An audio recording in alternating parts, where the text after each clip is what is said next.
علما النقاش على هذا الشيء خص ما نغيبوش مرضى داء السكري من المنطقة، لأننا كنشوفوا مظاهر غير لائقة بنا في ظروف عند المريض لا يستطيع عنها، ما كيوجدش عليها شي حاجة أخرى، شي بديل.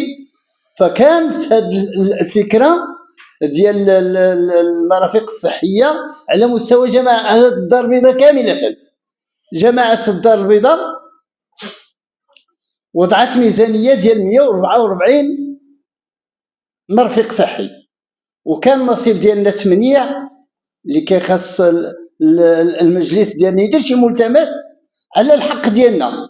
بدا هذا النصيب هذا بدا كيتوزع على بعض المقاطعات، ولكن كيخص ما تكونش المقاطعه دائما هي الاخرى، واش جات من وراء لوطوروت ولا داكشي الله اعلم. خاص نطالبوا بالحق ديالنا بواحد الملتمس، يكونوا بتصويت جماعي كنطالبوا بهذا الحق.